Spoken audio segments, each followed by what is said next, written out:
Hello viewers! So it's 9:47 p.m. and papunta pa lang kami sa restaurant ngayon to celebrate Valentine's Day.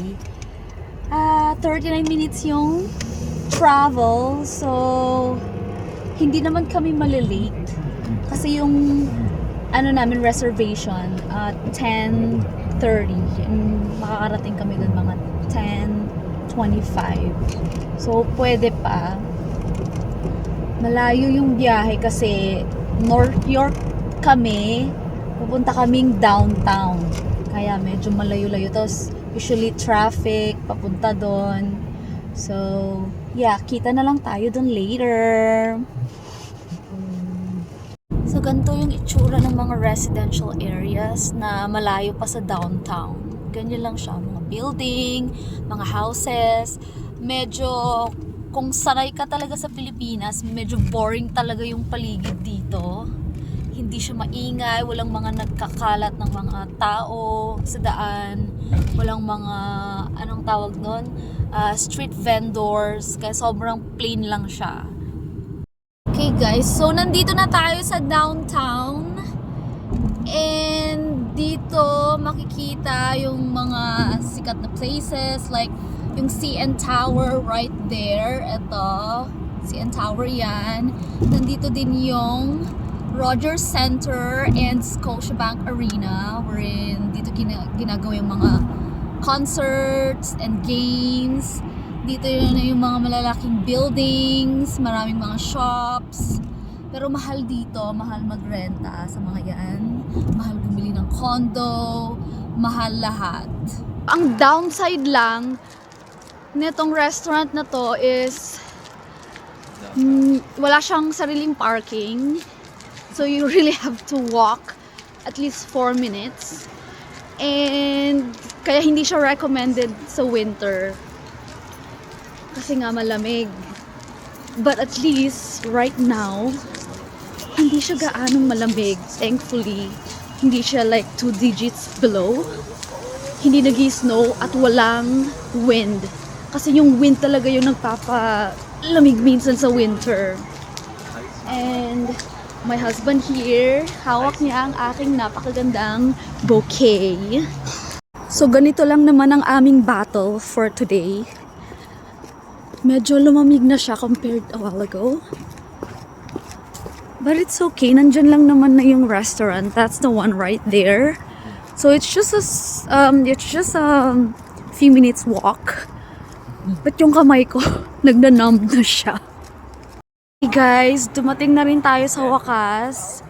Queens Harbor. Dito tayo magdi-dinner. It's kind of busy. Parang may waitlist pa. But good thing we have a reservation. So we have to wait. 10. 10? Yeah. Or 10:30. Miranda? Yes. Dito naman ako sa kabila nakaupo. It's really packed here. Pero ito yung outfit ko. May pa-asymmetrical tayo. Ayun, dumating na ang ating appetizer which is calamari. Grabe naman yung lighting. Hi. Hello guys! So actually kakatapos lang namin kumain. Ngayon lang kami nakapag-record kasi ang daming tao kanina. And honestly, super packed dito. Meron kaming katabing table, parang 2 feet lang ata yung pagitan namin. So talagang wala kaming space para mag-record. Pero, share ko sa inyo, ang kinain ko is seafood pasta. May mga shrimp, may mga pusit, ganon. Tapos, ang kinain naman ng husband ko is truffle Mushroom. and mushroom With chicken. ravioli with Ravioli. extra chicken on the side kasi wala siyang meat. And ayaw nitong kumakain ng walang meat. So right now, naghihintay kami ng waitress for the dessert kasi gusto namin mag-dessert. Hindi ko siya inubos, hindi rin niya inubos. Kasi nga, kailangan namin ng room for the dessert. I-highlight naman natin yung bouquet na binigay sa akin ng husband ko. It's like a mixture of blue roses. Ito siya. Yeah. Ah! Oh my God! Came off? It came off. Yeah, you can put it back. That's okay. And sunflower.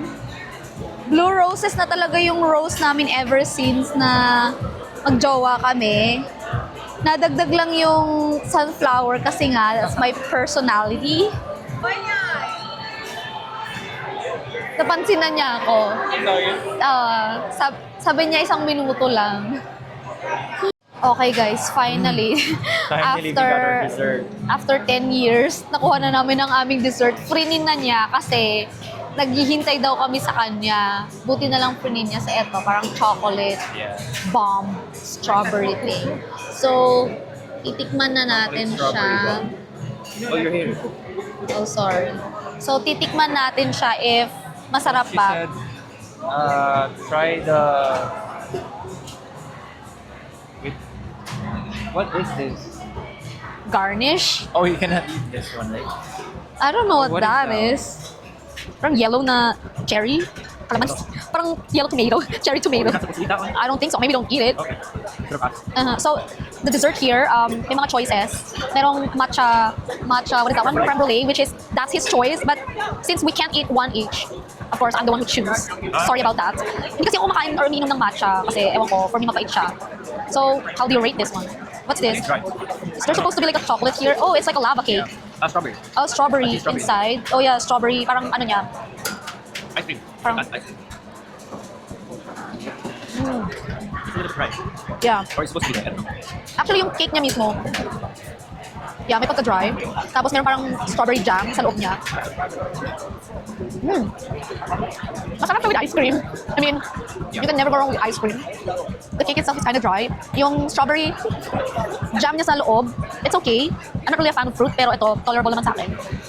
Picky eater talaga ako. Si Kenneth yung hindi, he can eat anything. Yes, but I can critique.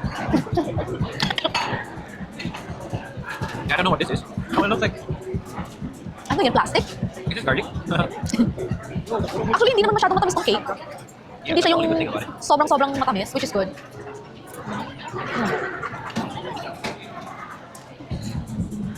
Did you enjoy tonight? Like, the food? Food is Overall. okay. The vibe, no, not so much. Right?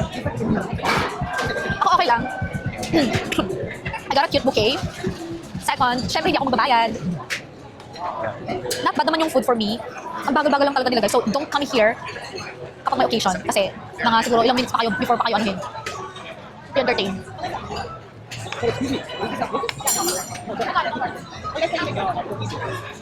Alam ko, hindi kami babalik dito. I mean, we don't have anything against the food in the restaurant. Mahilig kasi kaming mag-try ng mga iba pang restaurant. Marami pa kami hindi na-try. And nagtitingin kami ng mga sarap na restaurant. So, we're gonna try another one next time. Mabait naman si ate. Kaya lang busy lang talaga siya. So, sinasabi ko lang, mabait naman si ate server. Busy lang talaga dito. Kaya parang pag ganun-ganun lang siya. What do you think? Yeah, I agree. Yeah. Hindi You cannot siya handle all ano. the tables. Yeah, hindi siya yung server na kukuha lang ng order, magbibigay lang. Nag-chit-chat naman siya. Compared sa kabilang table, yung server nila masyadong madaldal. Kaya good thing naman na 'di ba mas masyadong madaldal itong katabi natin na Yeah. So good thing naman na si ate girl yung napunta sa amin kasi sakto lang yung pagiging niya, madaldal niya.